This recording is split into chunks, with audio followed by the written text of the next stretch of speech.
ডোমকল বিধানসভার গড়াইমারি অঞ্চলে পরিত্যক্ত অবস্থায় পড়ে থাকা হাসপাতাল পুনরায় চালু ও উন্নত পরিষেবা নিশ্চিত করার দাবিতে সোশ্যাল ডেমোক্রেটিক পার্টি অফ ইন্ডিয়ার নেতৃত্বে আজ একটি পদযাত্রা ও জনসভার আয়োজন করা হয়। মোমিনপুর থেকে গড়াইমারি হাসপাতালের সামনে দিয়ে পদযাত্রা শেষ হয় গড়াইমারি বাজারে। এদিনের সভায় বক্তব্য রাখতে গিয়ে এসডিপিআই এর রাজ্য সাধারণ সম্পাদক হাকিকুল ইসলাম বলেন, 15 দিনের মধ্যে আমাদের 5 দফা দাবি পূরণ করতে হবে, অন্যথায় আমরা জেলা স্বাস্থ্য দপ্তরের ডেপুটেশন ও বৃহৎ আন্দোলনের পথে নামব। জেলা সভাপতি মাসুদুল ইসলাম বলেন, এই হাসপাতাল কেবল একটি ভবন নয়, এটি ছিল মানুষের জীবনের রক্ষা কবচ, কিন্তু অবহেলা ও দুর্নীতির ফলে তা কার্যত অচল।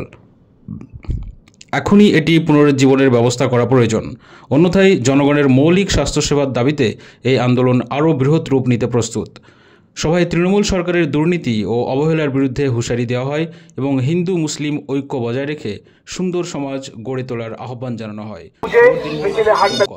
হারুরপাড়ার মোড় থেকে গোরস্থান পর্যন্ত একটা হাই স্কুল আছে, যেখানে প্রায় 4000 ছাত্র পড়াশোনা করে, প্রত্যেক দিন ওই রাস্তা দিয়ে যাতায়াত করে। একটা হসপিটাল আছে, একটা প্রাইভেট স্কুল আছে, একটা গোরস্থান আছে, একটা ঈদগাহ আছে। 5-5খানা প্রতিষ্ঠান থাকার পরেও আজকে ওই রাস্তা দিয়ে আমাদের লোকজন হেঁটেছে, মিছিলের লোকজন হেঁটেছে, অনেকেই হুটুর খেয়ে পড়েছে রাস্তায়। রাস্তাটার এত দুরবস্থা কেন? তোমরা তোমাদের পকেটে টাকা নিয়ে চিন্তিত। হারুরপাড়ার মোড় থেকে বলছি শুনুন, হারুরপাড়ার মোড় থেকে ঈদগাহ পর্যন্ত যে 5খানা প্রতিষ্ঠান আছে, high school, hospital, private school, ঈদগাহ, গোরস্থানে যারা হাঁটে তারা জানে ওই রাস্তার দুরবস্থার কথা। আমরা সোশ্যাল ডেমোক্রেটিক পার্টি অফ ইন্ডিয়ার পক্ষ থেকে আজকে 17 তারিখ 15 দিনের সময় বেঁধে দিচ্ছি এখানকার সরকারের কাছে। 15 দিনের মধ্যে যদি হসপিটালের কাজ শুরু না হয়, তাহলে পরবর্তী অবস্থান হবে রাস্তা। আপনারা বলুন,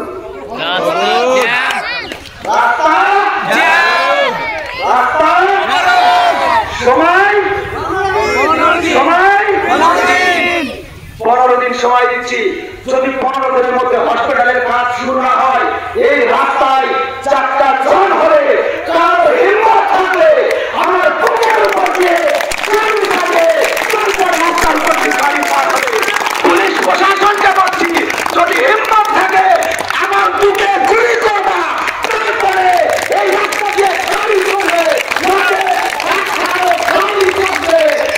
হবে না। 26 কিলোমিটার দূরে যেতে হয় পরিষেবাটা নিতে গেলে, তাহলে কতটা সমস্যার সম্মুখীন হয় সেটা ভাষায় প্রকাশ করা যায় না। বিগত দিনে এই হাসপাতালে কি কি পরিষেবা পাওয়া যেত আর যেটা এখন পাওয়া যায় না? আমরা যখন ছোট ছিলাম তখন দেখতাম এখানে বেডও ছিল, হ্যাঁ, সেখানে সমস্ত রকম পেশেন্ট ভর্তি, এমার্জেন্সি পেশেন্ট ভর্তিও থাকতো, আমরা দেখেছি এবং শুনেছি। এই নিয়ে কি জনগণের মধ্যে কতটা বিক্ষুব্ধ মনে হয়? দেখুন, জনগণ এলাকার জনগণ সবাই চায় যে এই হাসপাতালটা দ্রুত আগের অবস্থায় ফিরে আসুক, হ্যাঁ, কিন্তু কি কারণে হচ্ছে না সেটা আমরা বুঝতে পারছি না। এ নিয়ে কি মানুষ কোনো বিগত দিনে কোনো প্রতিবাদ করেছে? এর আগে সেরকম প্রতিবাদ হয়তো জোরালো করেনি। আজ যেমন এসডিপিআই ডাকে হয়েছে, ভবিষ্যতে এর চাইতে আরও জোরালো আন্দোলন হবে বলে আমি মনে করছি। এসডিপিআই যে আন্দোলন, তাকে স্বাগত জানাচ্ছেন? অবশ্যই স্বাগত জানাচ্ছি, এটা তো ভালো কাজ। আপনার নাম? মিনারুল হক, মোমিনপুর। গড়াইমারি হসপিটালে এমার্জেন্সি বিভাগ চালু ছিল। এখন যে চিকিৎসা ব্যবস্থা আছে এর চেয়ে অনেক উন্নত চিকিৎসা ব্যবস্থা ছিল। দুঃখ এবং পরিতাপের বিষয় হচ্ছে, এখানে বিভিন্ন রাজনৈতিক দল বিভিন্ন সময় ক্ষমতায় থেকেছে, হসপিটালের উন্নতির জন্য তারা কেউ কিছু করেনি। বর্তমানে হসপিটালটা ভুতুড়ি হসপিটালে পরিণত হয়ে গেছে।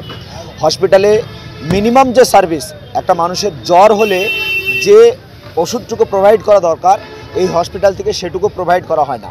আমরা আমাদের পার্টির পক্ষ থেকে এর পূর্বে বিডিওর কাছে আমরা লিখিতভাবে লেটার করেছি, স্বাস্থ্য দপ্তরে মুর্শিদাবাদ ডিস্ট্রিক্টের যে জেলা অফিস সেখানে লেটার করেছি, বিডিওকে ডেপুটেশন দিয়েছি, প্রতিনিধি ডেপুটেশন দিয়েছি, মাস ডেপুটেশন দিয়েছি।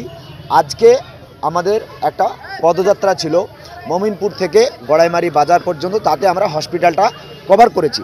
আমরা 5টা দাবি এই মুহূর্তে সরকারের কাছে করছি, অবিলম্বে আগামী 15 দিনের মধ্যে এই 5টা দাবিকে পূরণ করতে হবে।